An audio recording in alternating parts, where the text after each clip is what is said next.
নমস্কার আমার শ্রদ্ধেয় দর্শকবৃন্দ, আপনাদের সকলকে স্বাগত একটা সম্পূর্ণ নতুন এপিসোডে। আর এই এপিসোডটা শুরু করা সম্পূর্ণ নিজের তাগিদ থেকে। একজন শিক্ষকের কাজ কিন্তু শুধু ক্লাসে গিয়ে শিক্ষাদান করা নয়, একটা সমাজেও তার গুরুত্বপূর্ণ ভূমিকা রয়েছে। বিশেষ করে যেখানে খুব দরিদ্র সম্প্রদায়, খুব নিডি মানুষজন জড়িয়ে রয়েছে, তাদের পাশে দাঁড়ানো, দুর্বলের পাশে দাঁড়ানো, সেটাও কিন্তু একটা গুরুত্বপূর্ণ কর্তব্য একজন শিক্ষকের। শুধু শিক্ষক বলে নয়, প্রত্যেকটা মানুষেরই উচিত তার সহনাগরিক, তার পাশের মানুষটির পাশে দাঁড়ানো। আর সেই তাগিদ থেকেই আজকের এই ভিডিওটি। অন্নপূর্ণা ভাণ্ডারের যে ফর্মটা এই মুহূর্তে পোর্টালে অ্যাভেলেবেল, অর্থাৎ সরকারি তরফে যেটাকে অফিসিয়ালি পাবলিশ করা হয়েছে, সেটা 12টা পাতার একটা ফর্ম। তাই এই ফর্মটা নিয়ে এই মুহূর্তে পশ্চিমবঙ্গে কিন্তু রীতিমতো বহু মানুষের মধ্যে বিভ্রান্তি তৈরি হয়েছে যে এটা একটা বিশাল ফর্ম ফিল আপ, এটা নিয়ে অনেক জটিলতা, এই ধরনের কথাবার্তা কিন্তু চলছে। একটা বিষয় যে এই টাকাটা পাওয়ার যে উপযুক্ত, সত্যি যার প্রয়োজন, সেটা কিন্তু খুব গুরুত্বপূর্ণ জানা সরকারের কাছে। আর সেটা জানতে গেলে যে তথ্যগুলো চাওয়া হয়েছে সেটাও কিন্তু অত্যন্ত গুরুত্বপূর্ণ। এবং এমন কিছু তথ্য চাওয়া হয়নি যেটা সাধারণ মানুষের কাছে নেই। আর আজকে সেই ফর্ম ফিল আপটাই একদম সহজভাবে আমি দেখিয়ে দেব কিভাবে করবেন। সেই জন্যেই আজকের এই ভিডিওটা করা। আপনাদের সকলকে অনুরোধ করব যে এই ভিডিওটা যারা দেখছেন, বিশেষ করে তাদের জন্য তো অবশ্যই, এবং যারা দেখছেন না সেই শ্রেণীর মানুষজন, যাদের হয়তো সামনে মোবাইলটুকুও নেই, সেই নেট রিচার্জ করার পয়সাটুকুও নেই, কিন্তু তাদের অ্যাকাউন্টে 3,000 টাকা পৌঁছে দেওয়াটা কিন্তু খুব প্রয়োজন। তাই আপনার আমার প্রত্যেকের কর্তব্য, ব্যক্তিগতভাবে আমিও অনুরোধ করব যে ভিডিওটি দেখার পর সম্পূর্ণ পদ্ধতিটা সেই মহিলাটিকে আপনারা জানাবেন, যিনি হয়তো আপনার পাশের বাড়ির কোনো দিদি, যিনি হয়তো আপনার বাড়িতে কাজ করতে আসছেন, একটি গ্রামের প্রান্তিক অঞ্চলে থাকা কোনো গৃহবধূ, তাকে আপনারা সাহায্য করবেন। এটা আমার প্রত্যেকের কাছে আবেদন। তাই প্রত্যেকে বলবো যে ভিডিওটি দেখুন, ভিডিওটি সামনে রেখে যে 12 পাতার ফর্মটা রয়েছে সেই ফর্মটা সামনে নিন এবং একটা পেন্সিল দিয়ে ফর্মটা ফিল আপ করুন। একদম স্টেপ বাই স্টেপ আমি সবটা বুঝিয়ে দেব। এবং যে তথ্যগুলো দেব সেগুলো কিন্তু আমার মন গড়া তথ্য নয়, সম্পূর্ণভাবে পশ্চিমবঙ্গ সরকারের যে সরকারি নির্দেশিকা বেরিয়েছে সেটার উপর ভিত্তি করে এই সম্পূর্ণ ভিডিওতে যাবতীয় তথ্য আমি আপনাদের সামনে রাখবো। তবে তার আগে বলে দেব যে এই ফর্মটা পাওয়ার উপযুক্ত, মানে এই টাকাটা পাওয়ার উপযুক্ত কারা এবং কারা উপযুক্ত নন, মানে কাদের অ্যাকাউন্টে টাকাটা ঢুকবে আর কাদের ঢুকবে না, কারা যোগ্য কারা অযোগ্য, সেটা ভালো করে বুঝে নেওয়াটা খুব প্রয়োজন। প্রথমে বলে রাখি যে এই ফর্মটা পাওয়ার যোগ্য কারা। প্রথমত 25 থেকে 60 বছর বয়সের মহিলারা, পশ্চিমবঙ্গের বাসী হতে হবে, স্থায়ী বাসিন্দা হতে হবে পশ্চিমবঙ্গে। এর আগে যারা লক্ষ্মীর ভাণ্ডার পেয়ে আসছেন, অর্থাৎ অ্যাক্টিভ যারা, যে সমস্ত গ্রাহকরা, এসআইআর 2026, অর্থাৎ এসআইআর যেটা হলো সেই তারপরে যে ফাইনাল ভোটার লিস্টটা বেরোলো, সেই ভোটার লিস্টে যাদের নামটা আছে বর্তমানে, এবং একটা ধারণা, একটা বাজারে একটা খবর রীতিমতো সকলের মুখে মুখে ঘুরছে যে যাদের নাম কেটে গেছে তারা নাকি পাবেন না। এটা কিন্তু সম্পূর্ণ সত্যি কথা নয়। যাদের নাম কেটে গেছে তারা যদি ট্রাইব্যুনালে অ্যাপ্লাই করে থাকেন এবং সেই সংক্রান্ত নথি দেখাতে পারেন, অবশ্যই তারাও কিন্তু এই 3,000 টাকা পাওয়ার যোগ্য। এবার বলি কারা অযোগ্য। যারা পার্মানেন্ট গভর্নমেন্ট জব করেন, সরকারি চাকরি করেন, স্থায়ীভাবে সরকারি চাকরি করেন, কোনো রাজ্য সরকার, কোনো কেন্দ্রীয় সরকারি হতে পারে, পঞ্চায়েতের কর্মী হতে পারে, পৌরসভার কর্মী হতে পারে, স্কুলের দিদিমণিরা হতে পারেন, কোনো শিক্ষা কর্মী হতে পারেন, তারা কিন্তু এই 3,000 টাকা পাবেন না। আর একটা গুরুত্বপূর্ণ বিষয়, আপনি যদি এই সমস্ত সরকারি চাকরি নাও করেন, যদি আপনার নামে ইনকাম ট্যাক্স ফাইল করা আছে, আপনি রীতিমতো ইনকাম ট্যাক্স দেন, তাহলে কিন্তু আপনি এই 3,000 টাকার যোগ্য নন। এবং লক্ষ্মীর ভাণ্ডার পেতে পেতে কোনো মহিলা হয়তো মারা গেছেন, কেউ হয়তো স্থানান্তরিত হয়ে গেছেন, তারাও কিন্তু এই টাকা পাওয়ার যোগ্য নন। আরেকটা বিষয় খুব গুরুত্বপূর্ণ, যেটা সাধারণত একটা মানুষের মধ্যে চিন্তাভাবনা রয়েছে যে আমরা লক্ষ্মীর ভাণ্ডার পেতাম মানেই অটোমেটিক্যালি আমাদের কোনো ফর্ম ফিল আপ করতে হবে না, অন্নপূর্ণা ভাণ্ডারের টাকা আমাদের অ্যাকাউন্টে ঢুকে যাবে। এটা কিন্তু সম্পূর্ণ ভুল। এই কথাটার মধ্যে আপনারা কিন্তু বিভ্রান্ত হবেন না।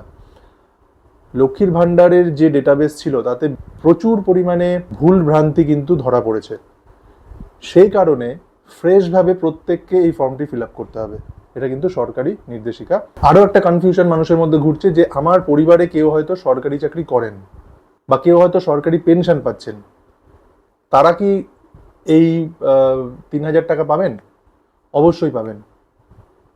তাই লোকের মুখে কথা শুনে বিভ্রান্ত একদমই হবেন না। আর সব থেকে গুরুত্বপূর্ণ বিষয়, ফর্মটা যখন ফিল আপ করতে বসবেন তার আগে আপনাকে যে সমস্ত কাগজগুলো নিয়ে বসতে হবে, যাতে ফর্ম ফিল আপের সময় উঠে উঠে না যেতে হয় বা কোনো ভুলভ্রান্তি না হয়, সেই জন্য দরকারি কাগজগুলো হাতের সামনে রাখুন। কোন কোন কাগজগুলো আমি সেগুলো বলে দিচ্ছি, সেগুলো লিস্টটা আপনারা দেখে নিন। দরকার হয় ভিডিওটা পজ করে দেখে নিন বা স্ক্রিনশট নিয়ে রাখুন। প্রথমে সব থেকে গুরুত্বপূর্ণ হচ্ছে আধার কার্ডটা। শুধু আপনার নয়, ফ্যামিলি, আপনার পরিবারে যারা রয়েছে প্রত্যেকের কিন্তু আধার কার্ড লাগবে। এবং সেই আধার কার্ডের নাম, জন্ম তারিখ, আধার নাম্বার পরিষ্কারভাবে ঠিকঠাকভাবে কিন্তু লিখতে হবে ফর্মের মধ্যে। তারপরে কি লাগছে? ব্যাংকের পাসবুক। অবশ্যই আপনার পরিবারের সকল সদস্যের, যাদের বয়স 18 বছর বা তার বেশি, 18 বছরের কম যাদের, তাদের কিন্তু দেওয়ার দরকার নেই। সুতরাং 18 বছরের কম যাদের, তাদের ক্ষেত্রে NA বা নট অ্যাপ্লিকেবল পাশে লিখবেন। আমি ফর্ম যখন ফিল আপ করবো পুরো বিষয়টা ধরে ধরে দেখিয়ে দেবো কোথায় কি লিখতে হবে। চতুর্থ, রেশন কার্ড। আপনার যেই রেশন কার্ডই থাকুক না কেন, বিভিন্ন ক্যাটাগরি রয়েছে, AAY, PHH, SPHH, RKSY, এই ধরনের ক্যাটাগরির রেশন কার্ডগুলো লাগবে, কারণ এগুলোর ফর্ম এবং কবে ইস্যু হয়েছে সেই ডেটটা কিন্তু সেখানে লিখতে হবে। আর মোবাইল নাম্বার, একটা অ্যাক্টিভ মোবাইল নাম্বার, এবং যে কোনো মোবাইল নাম্বার নয়, যেটা আপনার আধার কার্ডের সাথে লিঙ্ক করা আছে সেই মোবাইল নাম্বারটা দিতে হবে। একটাই কারণ, যে অ্যাকাউন্টে আপনার টাকাটা আসবে সেই অ্যাকাউন্টে ডিবিটি লিঙ্ক আপনারা কিছুদিন আগে গিয়ে ব্যাংকে করে এসেছেন, মানে আধার লিঙ্ক করা আছে কিনা সেটা দেখার গুরুত্বপূর্ণ। অলরেডি আপনারা প্রত্যেকে সেটা করে নিয়েছেন, তাই আধারের সাথে যে মোবাইল নাম্বারটা লিঙ্ক করা আছে সেটা কিন্তু অবশ্যই আপনাদের সামনে লিখে রাখতে হবে। এরপর এই 5টা আইটেম কাগজ অবশ্যই চোখের সামনে রাখবেন। তারপর যেগুলো যদি থাকে সেগুলো আপনাদের সামনে রাখবেন, যেমন আপনার নামে জমির দলিল এবং রেকর্ড যদি থাকে সেটা দিতে হবে, এবং কত শতক জমি আপনার নামে আছে সেটাও অবশ্যই সেখানে লিখতে হবে। গাড়ির রেজিস্ট্রেশন, যদি গাড়ি থাকে সেক্ষেত্রে রেজিস্ট্রেশন নাম্বারটা লাগবে। কোনো বিমা, কোনো ইন্স্যুরেন্স যদি আপনার নামে থাকে সেটা সেখানে লিখতে হবে। প্যান কার্ড যদি আপনার নামে থাকে সেই প্যান কার্ড নাম্বারটা সেখানে লিখতে হবে। তারপরে জাতিগত যে সার্টিফিকেটগুলো, যেমন SC, ST, OBC, EWS, এই ধরনের যে সার্টিফিকেটগুলো যদি থাকে সেগুলো আপনার সামনে রাখতে হবে। আর কিষাণ ক্রেডিট কার্ড যদি কারো থাকে সেটা অবশ্যই রাখতে হবে আপনাদের চোখের সামনে, কারণ সেগুলো দেখে দেখে নির্ভুলভাবে কিন্তু লিখতে হবে। যদি বাড়িতে বাচ্চা থাকে সেক্ষেত্রে কি হবে? বাচ্চাদের ক্ষেত্রে বাচ্চারা কোন স্কুলে পড়ছে সেই স্কুলের যে স্টুডেন্ট কোড, আপনারা সেই স্কুলে যাবেন, প্রধান শিক্ষককে জিজ্ঞেস করবেন যে আমার বাচ্চার স্টুডেন্ট কোড কি, সেটা জেনে নেবেন। অথবা ভর্তির রসিদ, সেটা আপনার সামনে রাখবেন। আর অনেক বাচ্চাদেরই যে ভ্যাকসিন হয় তার একটা কার্ড দেওয়া হয়, সেই টিকার কার্ডটাও কিন্তু সামনে রাখবেন, কারণ সেই কার্ডের নাম্বারও এখানে দিতে হবে। আর 5 বছরের কম হলে কিছু লাগছে না, সেখানে NA নট অ্যাপ্লিকেবল সেটা লিখতে হবে। আরেকটা বিষয় বলে রাখি, বিশেষ করে যাদের SIR এর নাম বাদ গেছে সেই সমস্ত মহিলাদের ক্ষেত্রে, যারা ট্রাইব্যুনালে অ্যাপ্লাই করেছেন, আর শুধু অ্যাপ্লাই করলেই কিন্তু হবে না, অ্যাপ্লাই করার পাশাপাশি আপনারা যে রিসিভ কপি পেয়েছেন যদি পেয়ে থাকেন, বা যদি অ্যাকনলেজমেন্ট নাম্বারটা থাকে আপনার কাছে, তাহলে কিন্তু সেটা প্রমাণ হিসেবে দেখাতে হবে। যারা নাম কেটে যাওয়ার পরে, যারা CA এর আওতাভুক্ত, সেই সিএতে যারা অ্যাপ্লাই করেছেন তার যে অ্যাপ্লিকেশন নাম্বারটা, অথবা যারা সার্টিফিকেট পেয়েছেন সিএ এর সার্টিফিকেট, সেই সার্টিফিকেট নাম্বার উইথ ডেট, সেটা দিলে কিন্তু আপনিও এই 3,000 টাকা পাওয়ার যোগ্য। আর সরকারি পেনশন, দেখা গেল আপনার পরিবারের কেউ একজন সরকারি পেনশন পাচ্ছে, সেক্ষেত্রে তার পেনশনের স্লিপটা কিন্তু দিতে হবে সেই ফর্মের সাথে, এবং পেনশনের যে যাবতীয় ডিটেলসটা সেটাও লিখতে হবে। আর কেউ যদি ব্যবসা করে আপনার পরিবারের, তার ব্যবসার যে জিএসটি নাম্বার যদি থাকে, সেই জিএসটি নাম্বারটাও সেখানে লিখতে হবে।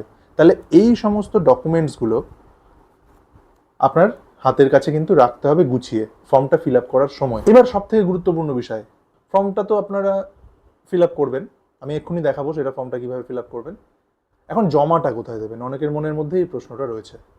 আপনি যদি গ্রামীণ এলাকায় থাকেন, মানে গ্রামে থাকেন, পঞ্চায়েতের আন্ডারে থাকেন, সেক্ষেত্রে আপনি বিডিও অফিসে ফর্মটা ফিল আপ করে জমা দেবেন, এবং 2রা জুনের মধ্যে আপনি যদি জমা দিয়ে দেন তাহলে কিন্তু জুন মাসেই আপনার টাকা আসা শুরু হয়ে যাবে, যদি আপনার সমস্ত তথ্য ঠিকঠাক থাকে।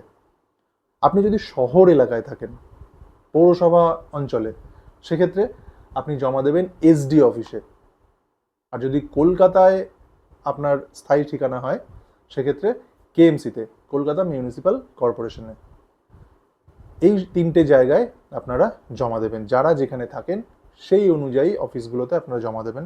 এবং 2রা জুনের মধ্যে, আজকে যেমন 29 তারিখে আমি ভিডিওটা শ্যুট করছি, এর মধ্যে যারা ফিল আপ করে আগামীকালের মধ্যে জমা দিয়ে দিতে পারবেন, বা 2 তারিখের মধ্যে জমা দিয়ে দিতে পারবেন, মানে মঙ্গলবারের মধ্যে, তাদের কিন্তু জুন মাসেই শুরু হয়ে যাবে টাকা আসা।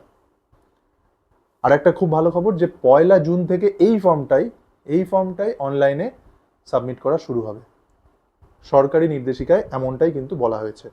এবার একটু জানিয়ে রাখি যে আপনি তো ফর্ম ফিল আপ করে জমা দিলেন অফিসে, সেটা কিভাবে ভেরিফিকেশন হবে। আপনার ফর্মটাকে এসডিও, বিডিও, কেএমসির কমিশনার সবাই কিন্তু ফিজিক্যালি একদম খুঁটিয়ে চেক করবে যে সমস্ত তথ্য ঠিকঠাক আছে কিনা।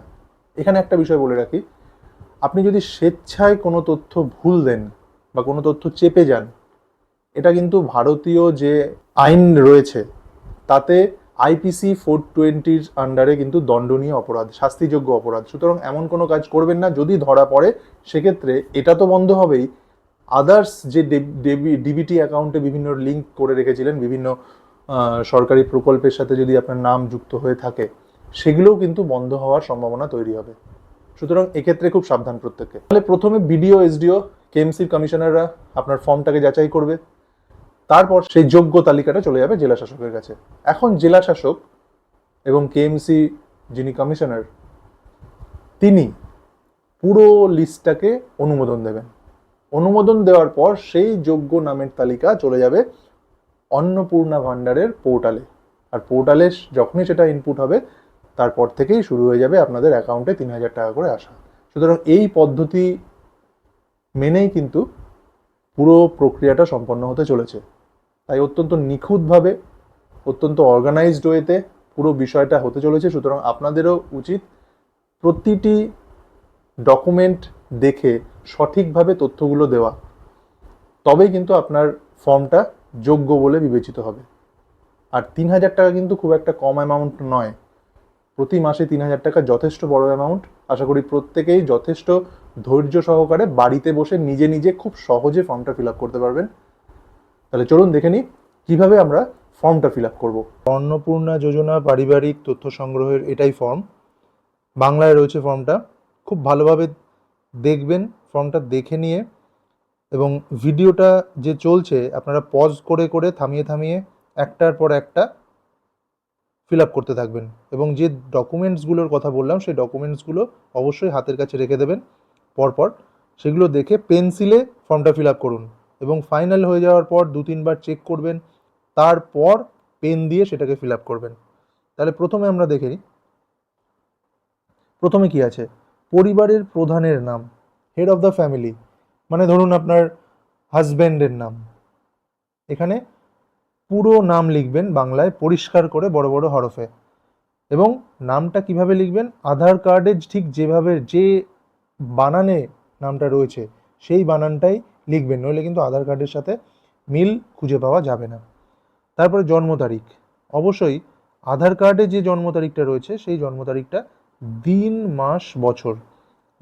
মাস বছর হিসেবে লিখবেন আধার কার্ড অনুযায়ী। এখানে কিন্তু পরিষ্কার লিখে দেওয়া হয়েছে আধার কার্ড অনুযায়ী। তারপর পরিবারের প্রধানের আধার নাম্বার, পরিবারের প্রধান মানে আপনার হাজবেন্ডের এখানে আপনি আধার নাম্বারটা লিখবেন। আর পরিবারের প্রধানের লিঙ্গ পুরুষ, অবশ্যই আধার নাম্বারটা লিখবেন, ভালোভাবে দেখে লিখবেন। ডিজিটাল রেশন কার্ড 5 নম্বরে দেখুন, ডিজিটাল রেশন কার্ডের পারিবারিক আইডি যদি থাকে, আমি প্রথমেই বলেছিলাম যে রেশন কার্ড আপনার যেটা আছে সেটা পরিষ্কারভাবে দেখবেন কি আছে, কোন ক্যাটাগরির, সেই নাম্বারটা আপনি এখানটায় পরিষ্কার করে লিখবেন।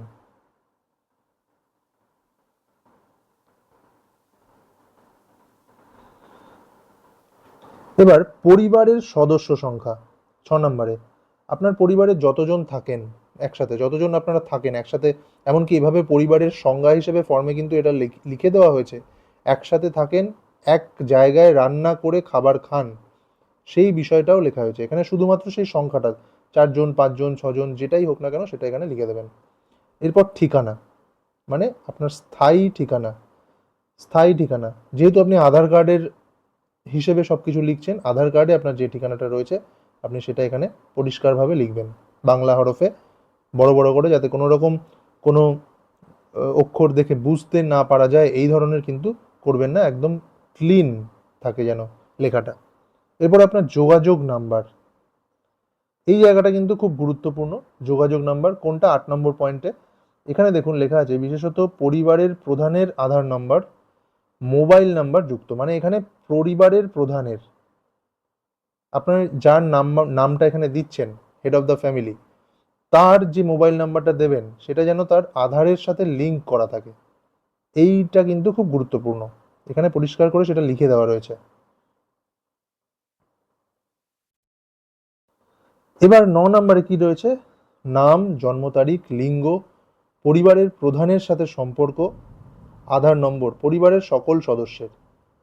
এইবার পরিবারের সমস্ত যতজন থাকছে তাদের এখানে টোটাল সমস্ত তথ্যগুলো চেয়েছে। এবং অন্নপূর্ণা যোজনার, এই দেখুন অন্নপূর্ণা যোজনার জন্য আবেদন করা হচ্ছে, কারা কারা আবেদন করছে সেটা তথ্য জানতে চেয়েছে। আরেকটা বিষয়, বয়স 5 বছরের কম হলে আধার NA চিহ্নিত করুন, মানে বয়স যখন 5 বছরের কম যাদের, যে সমস্ত বাচ্চারা রয়েছে ফ্যামিলিতে, তাদের ক্ষেত্রে যখন এই যে আধার নাম্বারের জায়গাটা আসবে আপনি NA এইভাবে লিখে দেবেন। তাহলে এখন দেখুন আপনার পরিবারের যে প্রধান তাকে সদস্য প্রথমে রাখলেন, হেড অফ দ্য ফ্যামিলি, সদস্য 1 এখানে রাখলেন, তার নাম লিখলেন, তার জন্ম তারিখ লিখলেন, সব আধার কার্ডের অনুযায়ী কিন্তু। পুরুষ হলে পুরুষ, পরিবার প্রধানের সঙ্গে সম্পর্ক, আপনার সম্পর্ক, এবং পরিবারের প্রধানের আধার নাম্বার। এইবার আপনি চলে আসুন সদস্য নাম্বার 2-এ। ঠিক একই জিনিস, সদস্য 2-এর ক্ষেত্রেও ঠিক একই জিনিস আপনি যেটা লিখলেন। এবং এইখানে একটা বিষয়, সদস্য 1 আপনার পরিবারের প্রধান, মানে আপনার ধরুন হাজবেন্ড বা স্বামী এখানে ডিটেলস দিচ্ছেন। এখানে অন্নপূর্ণা যোজনার জন্য কে কে অ্যাপ্লাই করছে, যদি তিনি, যেহেতু তিনি পুরুষ সেহেতু কিন্তু তিনি অন্নপূর্ণা যোজনার আবেদন যোগ্য নয়, তাই এখানে তিনি কিন্তু কিছু লিখবেন না, এই জায়গাটায় কিন্তু তিনি কিছু টিক করবেন না। এবার দেখুন সেকেন্ড পেজে সেই একই জিনিস, পরিবারের প্রধানের সঙ্গে সম্পর্ক, অর্থাৎ যার নাম লিখবেন, এইসব জায়গায় যার নাম লিখবেন, পরিবারের প্রধান হিসেবে যাকে দেখিয়েছেন তার সাথে তার সম্পর্ক এবং আধার নাম্বার। এবং তিনি যদি মহিলা হন তাহলে এখানে এই যে হ্যাঁ যেখানে লেখা আছে এখানে টিক দেবেন। অবশ্যই টিক দেওয়ার আগে আপনি ভাববেন যে তার সেই ক্রাইটেরিয়াগুলো ফুলফিল হচ্ছে কিনা, মানে 25 থেকে 60 বয়স আমি যেগুলো বলেছিলাম, সেই বয়সের যে বারটা রয়েছে সেই জায়গাটা, এবং আদার্স যে বিষয়গুলো বলেছিলাম সেইগুলো যদি ফুলফিল করে তবেই তিনি পাওয়ার যোগ্য, তারপরেই আপনি কিন্তু হ্যাঁতে টিক দেবেন। ঠিক একই রকমভাবে সদস্য 3, একই রকমভাবে সদস্য 4, সদস্য 5, ঠিক একই জিনিস। আর সদস্য সংখ্যার জন্যেই এই ফর্মটা একটু লেন্দি হয়েছে, যেহেতু কারো 4 জন, 5 জন, 6 জন একই ফ্যামিলিতে থাকতে পারে, ঠিক তাদের একই ইনফরমেশন নেওয়া হচ্ছে। 10 নম্বরে কি বলেছে? পরিবারের প্রধান এবং পরিবারের সকল প্রাপ্তবয়স্ক সদস্যের ব্যাংক অ্যাকাউন্ট। এটা কিন্তু খুব গুরুত্বপূর্ণ 10 নম্বরটা। পরিবারের সকল প্রাপ্তবয়স্ক সদস্য, তাদের প্রত্যেকের নাম, ব্যাংক অ্যাকাউন্ট, এই জায়গাটায় ব্যাংক অ্যাকাউন্ট, কোন ব্যাংক, প্রথমে ব্যাংক রয়েছে, ব্যাংকের নাম লিখলেন এখানে, ব্যাংকের অ্যাকাউন্ট নাম্বার লিখলেন এখানে, এবং আইএফএসসি, ব্যাংকের পাসবইটা খুললে আপনি দেখবেন এই আইএফএসসি কোডটা কিন্তু আপনি দেখতে পাবেন, এবং সেটা প্রত্যেকে সদস্য 1, সদস্য 2, সদস্য 3, সদস্য 4। যার ব্যাংক অ্যাকাউন্ট নেই সেগুলো লিখবেন না, বাচ্চাদের ব্যাংক অ্যাকাউন্ট না থাকাই স্বাভাবিক, তাদের লিখবেন না। এবং ডিবিটি ক্রেডিটের জন্য আধার লিঙ্ক যুক্ত ব্যাংক অ্যাকাউন্ট দিতে হবে। মানে এই যে ব্যাংক অ্যাকাউন্টগুলো যেগুলো আপনি ইনপুট করছেন, যারা যারা অন্নপূর্ণা যোজনার ফর্মটা ফিল আপ করছেন, ধরুন আপনি করছেন, আপনার ব্যাংক অ্যাকাউন্টটা যেন আধার লিঙ্ক থাকে, মানে ডিবিটি লিঙ্ক থাকে, যেটা আপনি করে এসেছেন ব্যাংকে গিয়ে, সেটা কিন্তু খুব ভালোভাবে মাথায় রাখতে হবে। আর আদার্স যে সমস্ত সদস্যরা রয়েছে তাদের ক্ষেত্রেও ঠিক একই রকম, একই কথা প্রযোজ্য। এবার 3 নম্বর পাতায় চলে এসেছি। 3 নম্বর পাতায় দেখুন 11 নম্বর যে কলামটা রয়েছে, এপিক। এপিক মানে ভোটার তালিকা। ভোটার তালিকার নাম্বার, আপনার যে নামটা রয়েছে সেই ভোটার কার্ডের নাম্বার। এবং এখানে দেখুন অংশ নম্বর দিতে বলেছে। অংশ নম্বর মানে পার্ট নাম্বার ইংরেজিতে যাকে বলা হয়।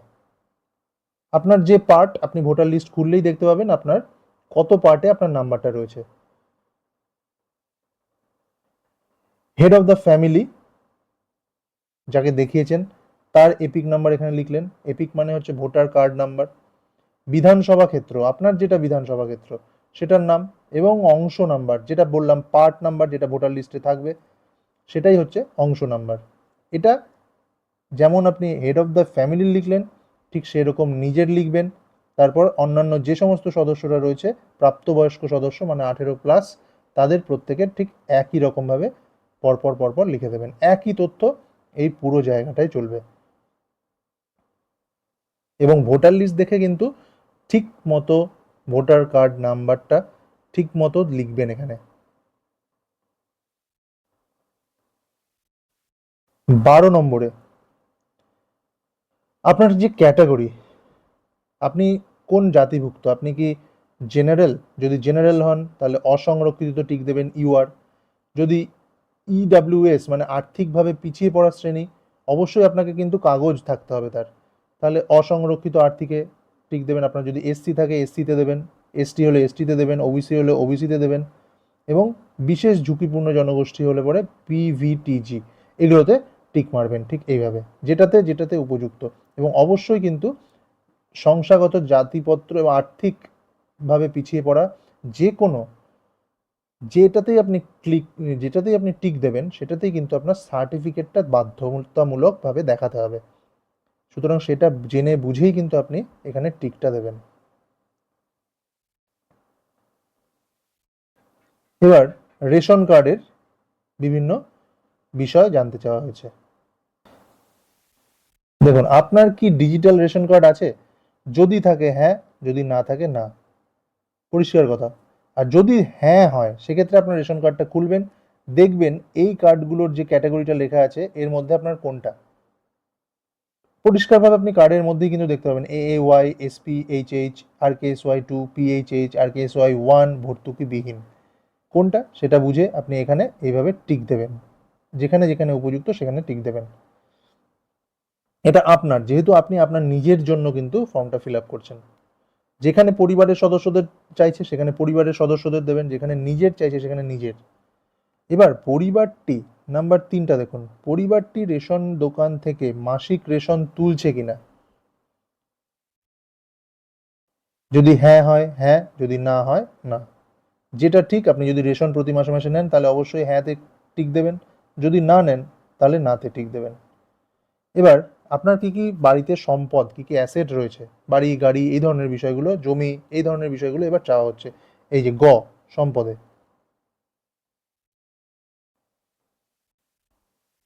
এইবার দেখুন বাড়ির ধরন, নাম্বার ওয়ানে বাড়ির ধরন। আপনার বাড়িটি কি 3 বা তার বেশি পাকা ঘর রয়েছে?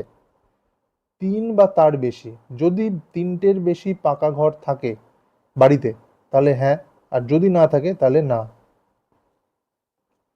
এখানে কিন্তু একটা বিষয় বিভ্রান্তি প্রায়ই শুনছি যে 3টের বেশি ঘর থাকলে পাবেন না।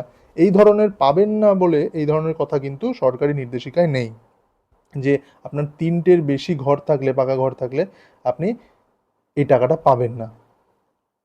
এবার পারিবারিক জমির মালিকানা, যদি পরিবারে কারণ জমি থাকে সেক্ষেত্রে থাকলে পরে হ্যাঁ, না থাকলে না। আর যদি থাকে সেখানে দেখুন এই সমস্ত তথ্যগুলো কিন্তু দিতে হবে। এখানে যে তথ্যগুলো দেখতে পাচ্ছেন সেই তথ্যগুলো দিতে হবে। রেজিস্ট্রেশন, মিউটেশনের কপি, রেকর্ড, হালনাগাদের তারিখ সহ সর্বশেষ জমির রেকর্ডের কপি, এই সব কিছু কিন্তু দিতে হবে। যদি কারো নামে কোনো জমির মালিকানা থাকে আপনার পরিবারের, সেই সমস্ত কাগজপত্র এর সাথে অ্যাটাচ করতে হবে। 3 নম্বর, পরিবারের সকল সদস্যের মোট জমির পরিমাণ শতকে। পরিবারে যতজন থাকেন তাদের মোট জমি সেটা হিসেব করে শতকে সেই হিসেবটা এখানে লিখতে হবে। এবং রেজিস্ট্রেশনের যে নথি, সর্বশেষ আরওআর যে জমির নথি রেকর্ড, সেটাও কিন্তু আপনাকে অ্যাটাচ করতে হবে এই ফর্মের সাথে।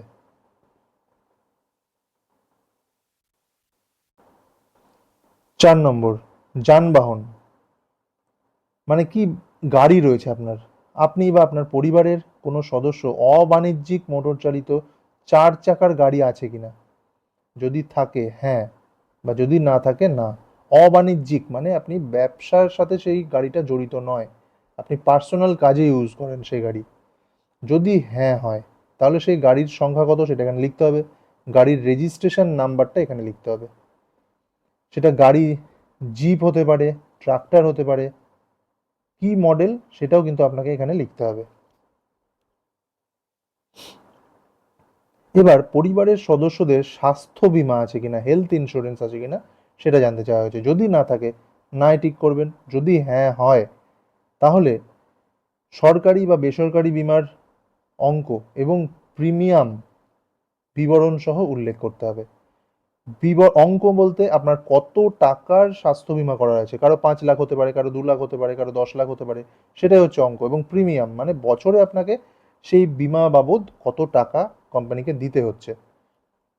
এবার এই স্বাস্থ্য বীমাটা আপনার প্রত্যেক সদস্যের রয়েছে কিনা সেই তথ্য চেয়েছে। হেড অফ দ্য ফ্যামিলি অর্থাৎ আপনি যাকে দেখিয়েছেন আপনার স্বামীকে, সে যদি সরকারি স্বাস্থ্য বীমা করা থাকে সরকারিতে দেবেন, যদি বেসরকারিতে স্বাস্থ্য বীমা করা থাকে বেসরকারিতে দেবেন। যেমন ধরুন star health, HDFC আর্গো, Nibha Bupa, new India, এই ধরনের যে স্বাস্থ্য বীমাগুলো থাকে এগুলো বেসরকারি। আর সরকারি যে সমস্ত যারা সরকারি চাকরি করে তাদেরই সরকারি স্বাস্থ্য বীমা সাধারণত থাকে। এবার বিমার অঙ্কটা আপনি লিখলেন, কত সাম অ্যাসিওর্ড, মানে 2 লাখ বা 5 লাখ না 10 লাখের বিমা। এবার আপনার প্রিমিয়াম মানে বছরে 10,000 টাকা লাগছে না 5,000 টাকা লাগছে না 12,000 টাকা লাগছে, সেই অ্যামাউন্টটা আপনি এখানে লিখবেন। এটা এই ঠিক একই তথ্য আপনাকে দিতে হবে আপনার পরিবারের সকল সদস্যের জন্য। সদস্য 1, সদস্য 2, সদস্য 3, সদস্য 4, যতজনই থাকুক না কেন একই তথ্য প্রত্যেকের জন্য দিতে হবে। এটা গেল 4 নম্বর পাতা। এবার 5 নম্বর পাতায় আমরা এসেছি। 5 নম্বর পাতায় আয়, কোন সদস্য কি আয়কর বা পেশাগত কর, প্যান, পিট্যাক্স কার আছে সেটা দিতে হবে। যদি কারো থাকে আপনার পরিবারের সেটা লাগলে হ্যাঁ লিখতে হবে প্যান কার্ড থাকলে, এবং পিট্যাক্স যদি কেউ দেয় সেক্ষেত্রে তাদের। আর যদি না থাকে সোজাসুজি এখানে না লিখবেন।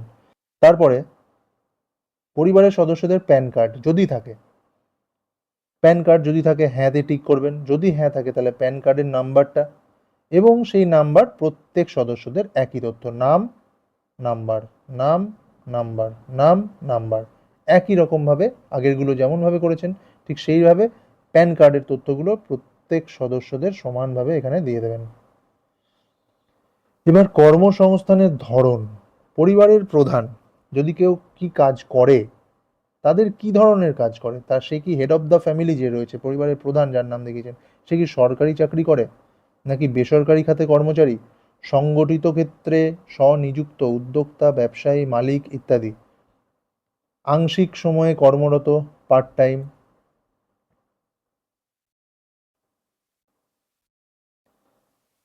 অসংগঠিত ক্ষেত্রে স্বনিযুক্ত, কারিগরি, শিল্পী, কৃষক ইত্যাদি, পরিযায়ী শ্রমিক, বেকার বা অন্যান্য।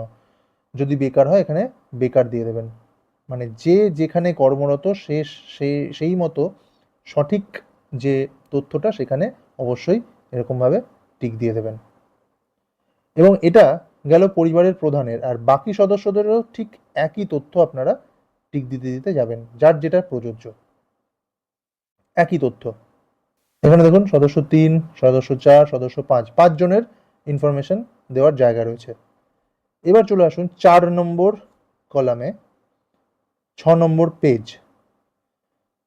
পরিবারের শিক্ষিত প্রাপ্তবয়স্ক সদস্যদের সংখ্যা এবং পরিবারের অশিক্ষিত প্রাপ্তবয়স্ক সদস্যের সংখ্যা। শিক্ষিত কজন সংখ্যাটা এখানে লিখে দিলেন, অশিক্ষিত কজন সংখ্যাটা এখানে লিখে দিলেন।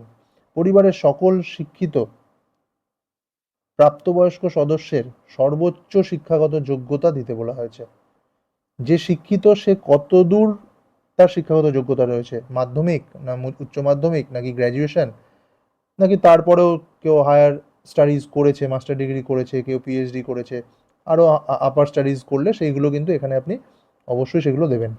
এবং সেই তথ্যটা আপনাকে দিতে হচ্ছে পরিবারের প্রধানের, সে শিক্ষিত না অশিক্ষিত, সর্বোচ্চ শিক্ষাগত যোগ্যতা, এবং ঠিক একইভাবে অন্যান্য সদস্যদেরও এই একই রকমভাবে একদম 5 নম্বর সদস্যেরও তথ্য দিয়ে দিতে হবে।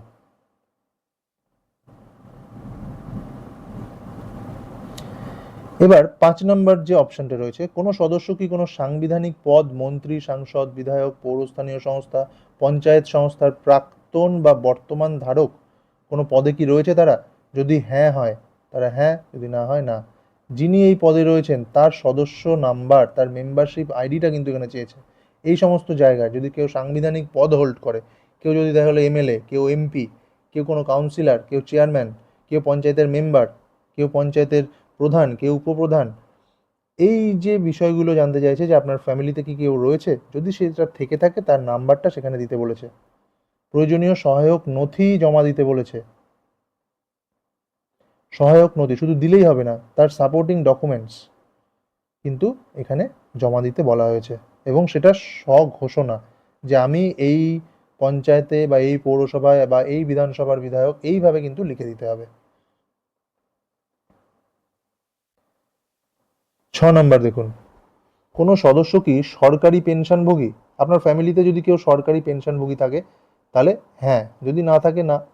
আর যিনি সরকারি পেনশনভোগী তার সদস্য নাম্বার, মানে যে সদস্য নাম্বার আপনি লিখেছেন, যে পেনশনভোগীর যে নাম্বারটা আপনি এর আগে দিয়েছেন, যে সদস্য, মানে এখানে যেহেতু নামটা নেই তাই এর আগে যে সদস্য বলে লিখেছেন, যে সদস্য 1 বা সদস্য 2, সদস্য 3, সদস্য 4, কত নম্বর সদস্যের কথা আপনি বলছেন?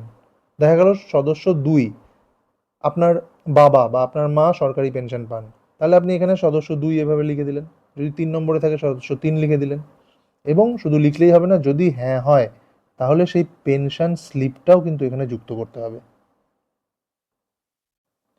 7 নম্বর পয়েন্টটা দেখুন, কোনো সদস্য কি জিএসটির অধীনে নিবন্ধিত আছেন? আমি বলেছিলাম জিএসটি, যদি কেউ যদি ব্যবসার সাথে জড়িত থাকে, তার জিএসটি যদি থাকে, সেক্ষেত্রে জিএসটি যে সার্টিফিকেটটা রয়েছে সেটা বের করতে হবে এবং সেটা দেখে হ্যাঁ লিখবেন, আর যদি না থাকে না।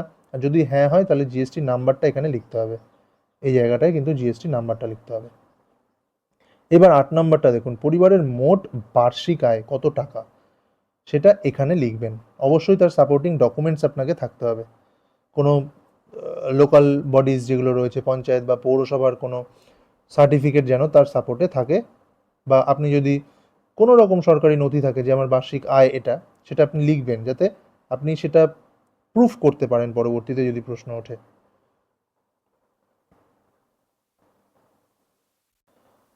এইবার সি এর আবেদন বর্তমান অবস্থা, মানে ধরুন আপনার নাম কেটে গেছে, এসআইআর এর পর আপনার নাম কেটে গেছে, এবার আপনি সিএ তে আবেদন করেছেন, সিএ তে আবেদন করার পর বর্তমান অবস্থা কি? এটা তাদের ক্ষেত্রেই প্রযোজ্য যাদের নাম এসআইআর এ কেটেছে। আপনার ফ্যামিলি মেম্বারের মধ্যে যদি কারো হয়, সেক্ষেত্রে পরিবারের প্রধান যদি এই নাম কাটা তালিকায় থাকে, তাহলে তার ক্ষেত্রে কি লিখতে হবে? যদি নাম কাটা তালিকায় না থাকে, তাহলে লিখবেন প্রযোজ্য নয়। আর যদি তার নাম এসআইআরে কেটে যায়, তাহলে লিখবেন আবেদন করা হয়েছে, আবেদনের নাম্বারটা এটা।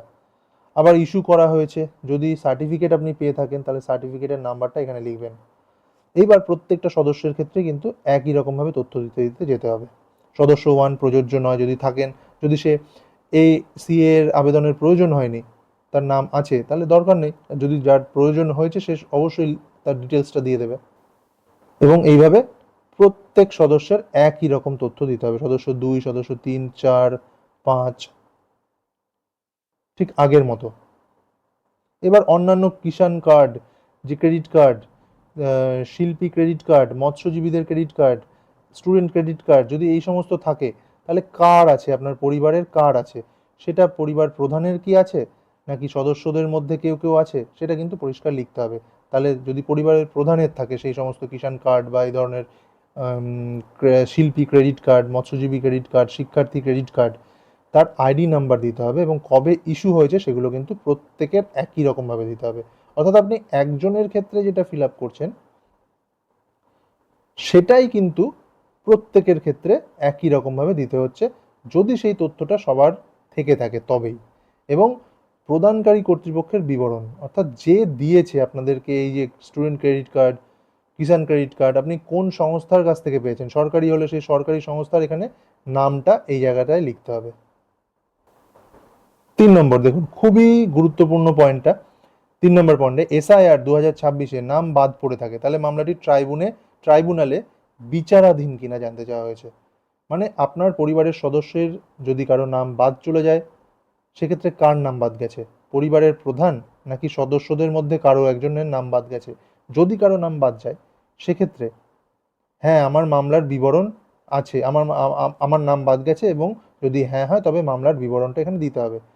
মানে ট্রাইব্যুনালে যে অ্যাকনোলেজমেন্ট নাম্বারটা আপনি যে ফর্মটা জমা করেছিলেন, তার বিনিময়ে তার সেখান থেকে যে রিসিভড কপিটা দেওয়া হয়েছিল বা অনলাইনে দিলে অ্যাকনোলেজমেন্ট নাম্বারটা, সেটা আপনি এখানে পুট করবেন।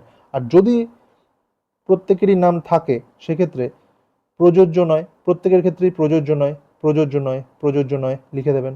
আর যার ক্ষেত্রে প্রযোজ্য, তার ক্ষেত্রে অবশ্যই লিখে দেবেন। আর এরকমও অনেকের হয়েছে যাদের নাম কেটেছে এসআইআরে এবং ট্রাইব্যুনালেও অ্যাপ্লাই করেছে, কিন্তু তার ডকুমেন্টস কিছু নেই, যে আমি যে অ্যাপ্লাই করেছি তার বদলে যে আমাকে একটা রিসিভ কপি বা কোনো রকম কোনো নাম্বার, অ্যাকনোলেজমেন্ট নাম্বার কিচ্ছু নেই, তাহলে সেক্ষেত্রে না লিখতে হবে যে না আমার কাছে কিছু বিচারাধীন মামলাটা রয়েছে, কিন্তু তার কোনো ডকুমেন্টস আমার কাছে নেই, নাম বাদ পড়ে গেছে। তবে বিচারাধীন কিনা সেটা আপনি এখানে প্রমাণ করতে পারবেন না, যদি না আপনার কাছে কোনো তথ্য থাকে। এটা ঠিক সমস্ত যে আপনার পরিবারের যে 5জন সদস্য আছে, প্রত্যেকের ক্ষেত্রেই কিন্তু এটা সমানভাবে প্রযোজ্য। সামাজিক মর্যাদা এবং নির্ভরশীল ব্যক্তিগণ, বিদ্যালয়ে অধ্যয়নরত পরিবারের সকল শিশুর বিবরণ, আপনার পরিবারে যারা সরকারি স্কুলে বা বেসরকারি স্কুলে যেখানেই পড়াশোনা করছে, সেই বিবরণটাও দিতে হচ্ছে। দেখুন, শিশুর নাম, শিশু সদস্য, যতজন বাড়িতে আপনার ফ্যামিলিতে শিশু আছে, 2জন হতে পারে, 1জন হতে পারে, 4জন হতে পারে, 5জন হতে পারে, তার নাম, সে কোন ক্লাসে পড়ে, তার বিদ্যালয়ের স্কুলের নাম, কি ধরনের স্কুল, সরকারি নাকি সরকারি সাহায্যপ্রাপ্ত নাকি স্পন্সার্ড বিদ্যালয়, বেসরকারি হলে বেসরকারি, বিদ্যালয়ের ধরন এবং অন্যান্য নির্বাচন করলে অনুগ্রহ করে বিস্তারিত উল্লেখ করবেন। মানে সেটা কি ধরনের স্কুল, ওপেন স্কুল না হোম স্কুলিং, কি ধরনের স্কুল সেটা কিন্তু উল্লেখ করতে বলা হয়েছে। আমরা চলে এলাম এবার 10 নম্বর পাতায়। 10 নম্বর পাতায় প্রথমটা ওই সেই একই সদস্যদের যতজন শিশু সদস্য রয়েছে, তাদের প্রত্যেকের স্কুলের নাম এবং বিবরণগুলো এখানে দিতে হবে। স্বীকৃত মাদ্রাসা নাকি অন্যান্য মাদ্রাসা নাকি অন্য কোথাও পড়ে, সেগুলো কিন্তু এখানে দিতে হবে। যদি কেউ ওপেন স্কুলে পড়ে, সেটা লিখতে হবে এখানে ওপেন স্কুলে পড়ে। ভোকেশনালে পড়লে ভোকেশনাল, সেখানে যে যে ধরনের স্কুলে পড়ে সেটাই এখানে তথ্যটা চেয়েছে। এবার বাচ্চাদের যে টিকাকরণ হয়, ভ্যাকসিনেশন হয়, তার ডিটেলস এখানে চেয়েছে, যে বাচ্চাদের কি কি আপনাদের টিকাকরণ যদি হয়ে থাকে, তাহলে লিখবেন হ্যাঁ টিকাকরণ শুরু হয়েছে, সম্পূর্ণ হলে সম্পূর্ণ হয়েছে টিক দেবেন, টিকাকরণ যদি করা না হয় সেক্ষেত্রে টিকাকরণ করা হয়নি বলে এখানে টিক দেবেন। এবং এই একই তথ্য প্রত্যেকটি শিশু সদস্যের জন্যই কিন্তু প্রযোজ্য, একই জিনিস। আর যদি হ্যাঁ হয় তাহলে আপনাকে টিকাকরণ কার্ড এবং আইডিটা জমা দিতে হবে। আর যদি না হয় তাহলে শেষ টিকা নেওয়ার তারিখ, টিকা না নেওয়ার কারণ পুরোটাই কিন্তু এখানে লিখতে হবে। এবার সরকারি প্রকল্পের আওতায় সুবিধা। আপনি কি কোনো সরকারি প্রকল্পের সুবিধায় ডিবিটির মাধ্যমে পাচ্ছেন, মানে অন্য কোনো প্রকল্পে আপনি রয়েছেন কিনা সেই বিষয়টা। পরিবারের প্রধান যদি পান যে হ্যাঁ, তাহলে হ্যাঁ, যদি না থাকে না। কি কি প্রকল্প, 1, 2, 3, 4, 5, এই ঠিক একই তথ্য আপনার পরিবারের অন্যান্য সকল সদস্যের জন্যও কিন্তু দিতে হচ্ছে। একই জিনিস বারবার লিখতে হবে প্রত্যেক সদস্যের জন্য, সদস্য 1, সদস্য 2, সদস্য 3।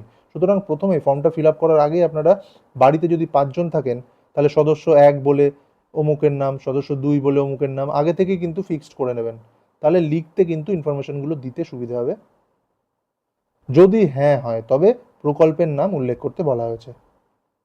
হ্যাঁ হলে তবেই এই প্রকল্পগুলোর নাম, তবেই প্রকল্প, আর না হলে না, এগুলো তখন আর এগুলো আসছে না। এইবার চলে এসেছি একদম শেষ পাতায়, খুব গুরুত্বপূর্ণ একটা পাতা, যেখানে কিন্তু সমস্ত তথ্যটার ডিক্লারেশন আপনার কাছ থেকে নিচ্ছে। এখানে কোথায় আপনি ফর্মটা ফিল আপ করবেন না, কোন জায়গাটা ফাঁকা রাখবেন, সেটাও কিন্তু একটা গুরুত্বপূর্ণ বিষয়। এই জায়গাটা ফিল আপ করবেন না আপনারা, খুব ভালোভাবে বলছি। নাম্বার 2 নাম্বার এই জায়গাটা বাদ দেওয়া হলে কারণ অফিসার কর্তৃক পূরণীয়, মানে একদম শেষ পাতা 12 নম্বর পাতায় এই অংশটা কিন্তু আপনারা ফিল আপ করবেন না, ফাঁকা রাখবেন। এটা আপনার যে ফর্মটা সেটা ভালোভাবে যাচাই হওয়ার পর যে অফিসার সেটা ভেরিফাই করবেন, তিনি যদি রিজেক্ট করেন, কেন রিজেক্ট করেছেন তার কারণটা তিনি এখানে লিখবেন। সুতরাং এখানে এই জায়গাটায় আপনারা কিন্তু কেউ হাত দেবেন না। এবার আপনার ঘোষণা। আমি এই মর্মে ঘোষণা করছি যে উপরে প্রদত্ত তথ্য আমার জ্ঞান বিশ্বাস অনুযায়ী সত্য এবং প্রযোজ্য ক্ষেত্রে আমি সকল সহায়ক নথি প্রদান করছি এবং ওপরে উল্লেখিত কোনো মানদণ্ড বাদ দিইনি। আমি অবগত যে আমার প্রদত্ত কোনো তথ্য মিথ্যা প্রমাণিত হলে আমার সামাজিক সুরক্ষা সংক্রান্ত সুবিধা বন্ধ হয়ে যেতে পারে। সুতরাং আপনি কিন্তু নিজে জেনে শুনেই এই ফর্মটি ফিল আপ করছেন। তাই সকলের কাছে আবেদন, কোনো ভুল তথ্য, জেনে শুনে ভুল তথ্য দেবেন না, কোনো তথ্য চেপে যাবেন না, সঠিক তথ্য নিখুঁতভাবে এখানে ফর্মটিতে ফিল আপ করবেন। সম্মত হলে এখানে সম্মততে টিক দেবেন, আর এই জায়গায় আপনি আপনার সইটা করবেন। এবং এখানে আপনি নিজেও ডিক্লারেশন দিচ্ছেন যে এই ফর্মটি যাচাইযোগ্য। এখানে দেখুন পরিবার বলতে কি বোঝাচ্ছে সেটাও কিন্তু এখানে লিখে দিয়েছে। পরিবার বলতে এমন একদল ব্যক্তিকে বোঝায় যারা সাধারণত একসঙ্গে বসবাস করেন, একই রান্নাঘর থেকে খাবার গ্রহণ করেন। আর এই অংশটা সরকারি আধিকারিকরা ইউজ করবেন, যে অন্নপূর্ণা ভাণ্ডারের পারিবারিক স্তরের তথ্য সংগ্রহ সংক্রান্ত অনুসন্ধান প্রতিবেদন, আমি অমুক দাখিলকৃত আবেদনপত্রটি যাচাই করেছি, অর্থাৎ যিনি ভেরিফিকেশন করবেন এটা তার লেখার জায়গা। এখানে কিন্তু আপনারা কেউ কোনো রকম কিচ্ছু লিখবেন না, এটা সম্পূর্ণ তার অফিসিয়াল ইউজের জন্য। বন্ধুরা তাহলে দেখলেন আপনারা কিভাবে ফর্মটা খুব সহজেই ফিল আপ করা যায়। শুধু এতটা লেন্দি হওয়ার একটা কারণ যে পরিবার পিছু 5-6 জন লোকের একই তথ্য চাওয়া হয়েছে বলে এই ফর্মের পাতার সংখ্যাটা বেড়ে গেছে। আদতে কিন্তু খুব বেশি তথ্যের প্রশ্ন নেই এবং খুব বেশি কাগজপত্রেরও ব্যাপার নেই, আপনার কাছে যেটা আছে আপনি সেটাই দেবেন। আরও একবার অনুরোধ করি, যারা প্রকৃত পাওয়ার যোগ্য 3000 টাকা, তাদের কাছে অবশ্যই এই তথ্যটা, এই গাইডলাইনটা পৌঁছে দেবেন। এবং আপনারা নিজেরা ফিজিক্যালি যদি তাদের সাহায্য করেন, সেটাই কিন্তু সবথেকে বড় সার্থকতা। এবং এটার থেকে বড় জনসেবা এই মুহূর্তে কিন্তু কিছু হতে পারে না। একজন দুর্বলের পাশে দাঁড়ানো, যার প্রয়োজন তার পাশে গিয়ে এই ফর্মটা ফিল আপ করে দেওয়া। অনেক ধন্যবাদ বন্ধুরা, দেখা হচ্ছে পরবর্তী ভিডিওতে। আপনারা প্রত্যেকে ভালো থাকবেন। ধন্যবাদ।